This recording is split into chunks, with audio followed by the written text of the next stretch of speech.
এটা পড়েছে green, green mehndi green, मतलब ডিপ গ্রিন, ঠিক আছে। এবারে তোমার যদি বলে আর যে রকম ফর্মের একটা আছে, এটা রাহুল, রাহুলটা কী কালার? রাহুলটাও ব্ল্যাক কালার, রাহুলটাও ব্ল্যাক কালার। ফর্মটা তোমার ব্রাউন কালারও আছে, হোয়াইট আর ইয়েলো কালারও আছে। ফর্ম থিকনেস কোনটা কতটা মোটা? থিকনেস তোমার আছে 6 mm আছে, 6 mm আছে। তারপরে 22 mm আছে, সরি 20 mm আছে, 20, 22, 28, 25, 50, 75, 100। কোনটা স্যার এটা? প্রত্যেকটা জিনিস যেমন তোমার হচ্ছে ফর্ম বলতে গেলে এখানে যে ফর্মটা রাখা থাকে আছে সেটা পাতলা, ওটা 6 mm, কারণ ওটা মোটাটা দেখলে বুঝতে পারবে 6 mm। রাহুলটা হচ্ছে তোমার 6 mm বা 8 mm বা 6 mm, দুটোর মধ্যে একটা যেটা আছে, কারণ ওটা সামনে মোটাটা নরম, কালারটা ব্ল্যাক, নিচে থেকে রাখা আছে রোল নিচে। এবারে তোমার যেটা হচ্ছে ইনসুলেশন, আমরা বলছি ইনসুলেশন ওটা হচ্ছে তোমার 25 থেকে শুরু, 25 থেকে মোটা 25, 50, 75, 100। তাহলে 25টা কি আছে? রোল, যেটা হচ্ছে একটা পিসের মধ্যে ম্যাক্সিমাম 12 থেকে 14 মিটার থাকে, 12 থেকে 14 মিটার লম্বা, আর চওড়া 1 মিটার। ইনসুলেশনটা কম আছে বুঝলে না? তারপর কমের নাম থেকে ইনসুলেশন দাও।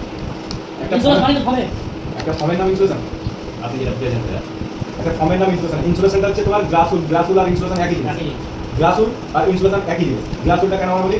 গ্লাস মানে কাঁচের টুকরো দিয়ে তৈরি হয়েছে, যেটা নাম গ্লাসুল, ঠিক আছে। যেটা রাকুল আর ফর্ম, ওটা ফর্ম মানে কি বোঝায়? যেটা হালকা ধরনের কোনো জিনিস, প্লাস্টিক ধরনের, না প্লাস্টিক না অন্য কিছু, ফর্ম। আর তুলোও নয়, তুলোর মতো ফর্মের হালকা জিনিস। ফর্মের চাপটা তাহলে বলতে পারলে এবারে তোমাদের যদি জিজ্ঞাসা করে যে ইনসুলেশন কীভাবে করলো, একটা ডাক্তার ইনসুলেশন কীভাবে করলো, তাহলে ডাক্তার ইনসুলেশন করতে গেলে প্রথমে কী করতে হবে? একটা কাপড় নিয়ে ডাক্তারকে প্রথমে সাফ মানে ক্লিন করতে, পরিষ্কার করার পরে বাকি স্টিকার পিন লাগাবে, স্টিকার পিন লাগাবার পরে তোমার ইনসুলেশনের ডাক্তার সাইজ অনুযায়ী তোমাকে পিসটাকে কেটে নিতে হবে, কেটে নিয়ে যখন তুমি স্টিকার পিন লাগিয়ে দেবে, তাহলে এটা যদি স্টিকার পিন হয়, ডাক্তার লাগিয়ে দেওয়ার পরে স্টিকার পিনটা মানে মিনিমাম 4 থেকে 5 সেন্টি বড় লম্বা, ঠিক আছে। তাহলে এটা লাগিয়ে দেওয়ার পরে যেহেতু আঠা আছে পিছনে এয়ার উঠবে না, তারপরে স্টিকার পিন, তারপরে তুমি গুলো লাগাবে, গুলো মানে একদম ও আঠা ডাকে লাগার পরে তুমি ইনসুলেশনটা কেটে রেখেছো আলাদা করে, ওটাকে কী করবে? এটা যদি ডাক হয় তাহলে ইনসুলেশনের মাপ অনুযায়ী আমার ডাক্তারের মাপ অনুযায়ী কাটে কেটেছো, এই সাইডে প্রথমে বসাবে, এক সাইডে সামনে দিকে, যেহেতু তুমি বসাচ্ছো মানে তোমার সামনে বসাবে, এখান থেকে এটা বসাবে, বসিয়ে ওই ইনসুলেশনটা টান করে এদিকে ছেড়ে দেবে। তাহলে এই জিনিসটা এখানে উঁচু হয়ে আছে স্টিকারটা, ওর উপর দিয়ে কিন্তু শেড হয়ে ঢুকে যাওয়ার পরে তাহলে এই যে স্টিকার পিনের যে মাথাটা বার হয়ে থাকে, ওর মাথায় ওয়াসার লাগাতে হবে, ওয়াসার টিনের মাথায় টিনেরই ওয়াসার থাকে, ওয়াসার থেকে ওর মাথা দিয়ে এরকম চেপে দিলে ওটা টাইট থাকবে, যেহেতু ও নিচে মানে খুব চেপে বসিয়ে দেবে। লাস্টের এতটা যতটা বাড়তি থাকবে এই মাথাটা তুমি কাটার দিয়ে কেটে দাও, কিংবা গ্লাস দিয়ে মুড়ে দাও, ঘুমে দেওয়ার পরে অতি অ্যালুমিনিয়াম টেপ কেটে ওর উপরে মাছ দেওয়া যাবে, যাতে ওই জিনিসটাকে দেখা না যায়। তাহলে আমার এদিক থেকে এই দিক পর্যন্ত হয়ে যাবে।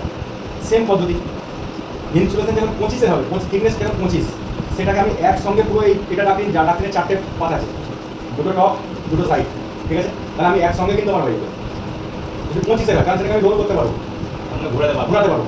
আর যখন মোটা হবে 25 থেকে বেশি, 75, 100, 150, সরি 150, তাহলে ওই জিনিসটাকে আমি পুরোপুরি ঘোরাতে পারবো না, ভেঙে যাবে, বা আমি জোর জবরদস্তি ঘোরাতে গেলেও এই কোনটা এখানে সেট হবে না, এটা এতটা ফুলে থাকবে, ভালো হবে।